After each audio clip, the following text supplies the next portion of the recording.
ये कहानी है दो बच्चों की जो कि एक गांव में रहते थे।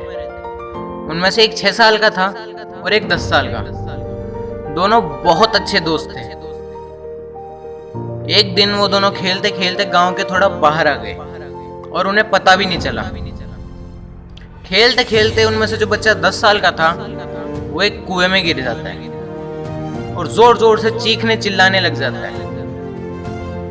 वो जो 6 साल का लड़का रहता है वो कुएं के पास जाता है, अपने दोस्त को अंदर कुएं में गिरा हुआ देखता है तो डर जाता है, इधर उधर देखने लगता है, पर उसके आसपास कोई भी नहीं होता जिसे वो बुला सके अपनी मदद के लिए।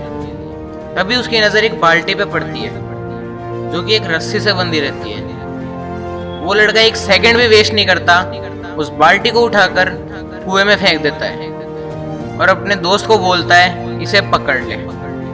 उसका दोस्त उस बाल्टी को कस के पकड़ लेता है और वो लड़का जो कि 6 साल का था पागलों की तरह उस रस्सी को खींचने लग जाता है।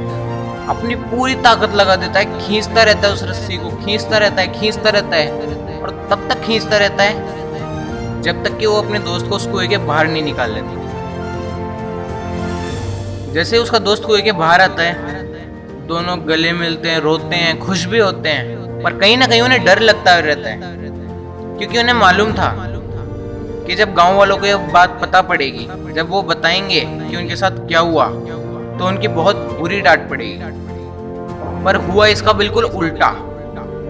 गांव वालों ने उनकी बात पे यकीन ही नहीं किया और इसमें गांव वालों की गलती नहीं है। वाकई में उस बच्चे में इतनी भी ताकत नहीं थी कि वो एक पानी की बाल्टी उठा सके और वो जस्ट अपने से डबल वेट के लड़के को कुएं के बाहर निकाल ले। कौन यकीन करेगा यार। किसी ने भी उनकी बातों पे यकीन नहीं किया सिवाय एक के। उस गांव के जो सबसे समझदार बुजुर्गों में से एक थे, रामदास बाबा जी ने गांव के लोग बोलते थे, उन्होंने उन बच्चों की बातों पे यकीन किया। सारे गांव वाले सोच में पड़ जाते हैं कि यार ये कभी झूठ नहीं बोलते, ये बोल रहे हैं तो जरूर कोई बात होगी।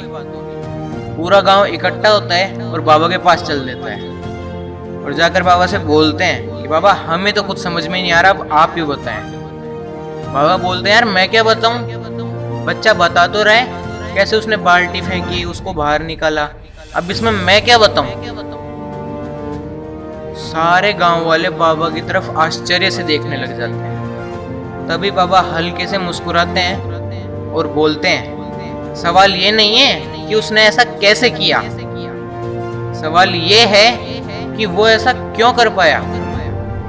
और इसका सिर्फ और सिर्फ एक जवाब है, सिर्फ एक, और वो ये है कि जब उसने ऐसा किया तब उसके आसपास कोई भी नहीं था जो उसे बता सके कि तुम ऐसा नहीं कर सकते, यहां तक कि वो खुद भी नहीं। इस कहानी का मोटिव ये है कि अगर हमारे आसपास कोई भी नेगेटिव सोर्स ना हो, कोई भी हमें रोके टोके नहीं किसी काम के लिए, तो आप हर वो काम कर सकते हैं जिसके लोगों ने कभी कल्पना भी नहीं की होगी। और अगर कोई नेगेटिव सोर्स है भी तो हमें उसे खुद पे हावी नहीं होने देना है, हमें उसे इग्नोर करना है। और सच बता रहा हूं, जिस दिन आप लोग नेगेटिव सोर्स को इग्नोर करना सीख गए ना, उस दिन आपको कोई भी किसी भी काम को करने से रोक नहीं सकता। You will be unstoppable.